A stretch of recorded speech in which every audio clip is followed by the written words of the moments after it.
চলো একসাথে যুবসাথীর form fill up করতে যাই। So get ready with me guys. এখন আমাদের অবস্থা এতটা খারাপ হয়ে গেছে, আমাদের এখন দেখতে হবে যুবসাথীর ফর্ম ফিল আপ করতে যাওয়ারও ব্লগ। না না, এরম ড্রেস পরে একদম যাওয়া চলবে না। না না, এরকম ড্রেস পরে একদম যাওয়া চলবে না, গেলে তো সবাই পাবলিকরা ছুটে ছুটে বেড়াবে না। এটা হাস্যকর। তোমরা জানোই তো আমি কত ইউনিক আর ট্যালেন্টেড, তোমরাই কমেন্ট বক্সে জানিয়ে যাও। ইউনিক আর ট্যালেন্টেড বলেই তো আজকে যুবসাথীর ফর্ম ফিল আপ করতে গেছো, না হলে তো বিভিন্ন জায়গায় খপি বেড়ে বসে থাকতে।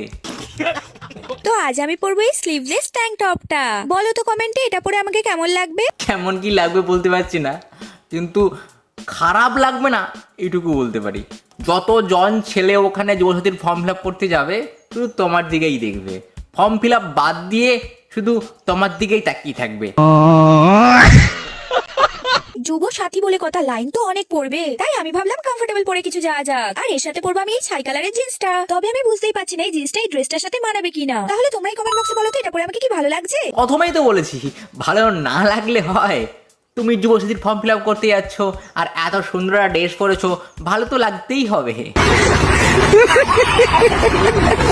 আমরা আগে দেখতাম সাদ্য বাড়ির ব্লগ, তারপরে দেখলাম শ্মশান বাড়ির ব্লগ, এখন আমাদের দেখতে হবে ভাই যুবসাথীর ফর্ম ফিল আপ করতে যাওয়ার ব্লগ। একসাথে যুবসাথীর ফর্ম ফিল আপ করতে যাই। So get ready with me guys. যত বেশি সুন্দরী মেয়ে তত বেশি তার ভাতার থাকবে। কালো মেয়ে পোটাও কালো। ঠাকুমা ঠিকই বলেছে, যত বেশি ভালো সুন্দর মেয়ে তত বেশি ভাতার। কালো মেয়ে পোটাও কালো। ঠাকুমাও বলছে কালো মেয়ে পটাও, কোনো যদি থাকবে না। কে যেন বলছিল যে বৌদি ভাই কি করে পিছন মারে। কে রে, কে বৌদিকে জিজ্ঞাসা করছিল ভাই পিছন মারতে হয় কেমন করে, জানিস না? আজ বন্ধু পিছন মারতেই ভুলে গেছিস।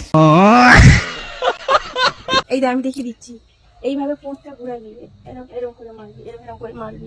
দেখে নিয়েছিস তো, বৌদিকে ওনার দেখিয়ে দিল বন্ধ মারতে হয়, শিখে নে।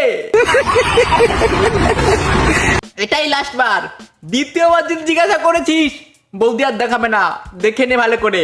তারপরে সামনে দিবি, সামনে আসবি, করে খিঁচবি। সামনে থেকে কিরকম করে খিস্তে হবে তাও দেখিয়ে দিল। ভাই তোরা কিছুই জানিস না, তোরা বৌদিকে প্রশ্ন করছিস। তারপরে এটা তুলবি, এটা তুলে পক পক পক এটা দিবি। তাও তোরা বুঝতে পারিস, বৌদি কমেন্ট করে দে, বৌদি ভালো করে ভিডিও কল করে দেখিয়ে দেবে। এই যে 5 বছর পর ব্যাগপত্র নিয়ে এসছে, কি সংবাদ শুনে জানো? এই যে পুচকু হয়েছে 5 বছর পর এসছে, তোমরাই ভেবে দেখো। হ্যাঁ, মেয়ের সাথে দেখা করতে। না এটা ভাই খুব খারাপ ভাই, মেয়ে 5 বছর হয়ে গেছে, এতদিন পর বাড়িতে ফিরছে, মানে বাবা কি করে থাকতে পারলো, মানে একটা মেয়েকে ছেড়ে বাইরে এতদিন কি করে থাকতে পারে, মানে একটা বাবা হয়ে এটা কি সম্ভব? 5 বছর পর এসছে, তোমরাই ভেবে দেখো। হ্যাঁ, মেয়ের সাথে দেখা করতে। মেয়ের বয়স আজকে 1.5 মাস, 5 বছর পর বাবা বাড়ি ফিরলে। এক মিনিট, মেয়ে 5 বছর হয়ে গেছে, বাবা বাইরে, মেয়েটা হলো কি করে, মানে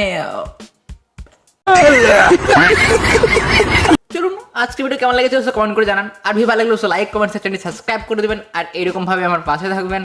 আর আমার চ্যানেলটা অবশ্যই যারা ফেসবুক থেকে দেখছেন তারা ফলো করে নিন, আর যারা ইউটিউব থেকে দেখছেন তারা তাড়াতাড়ি গিয়ে সাবস্ক্রাইবটা করে আসুন।